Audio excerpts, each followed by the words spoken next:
Mr. Vice Chairman, sir, as a basic human need, shelter comes next only to food and clothing stuff.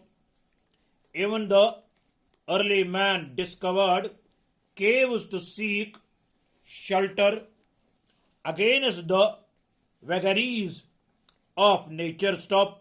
Today, with rising population, many of the developing countries have to cope with and suffer malnutrition, disease, illiteracy, and hunger stop. Yet, it is the housing problem which seems to be the most intractable one stop.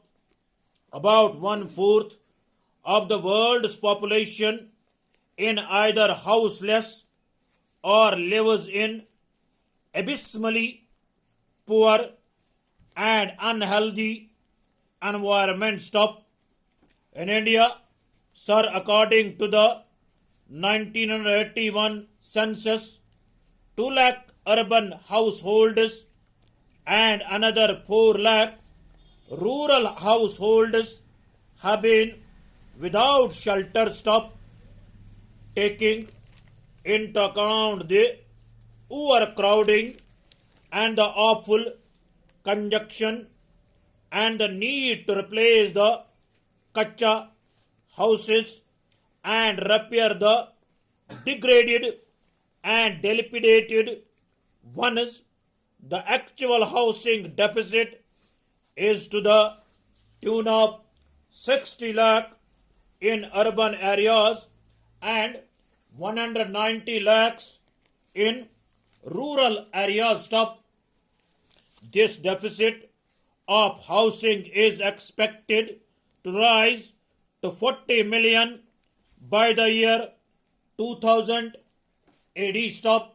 Sir, 20 to 25% of the urban population in India lives in slums which lack or are totally without basic services. Stop. Another 20% of the urban population consists of households that are slum dwellers and live in single room units. Stop. Sir, this is the housing scenario in our country at the moment.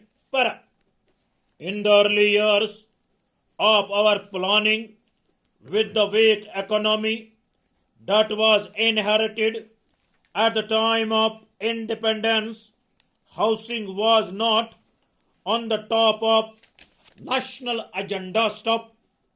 The first priority obviously was to provide food for the people. Stop.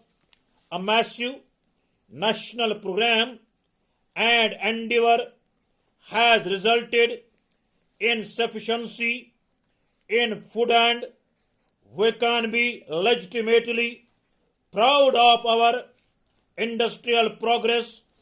Also, stop. In the sphere of communications and health services, we have made major strides, and the government has also intervened to ensure that clothing is provided reasonably to people in the country. Stop.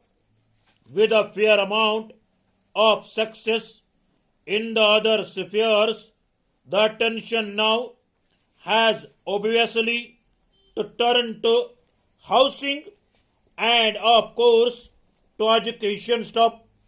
In the last decade, quite a few schemes were promoted for encouraging housing activity.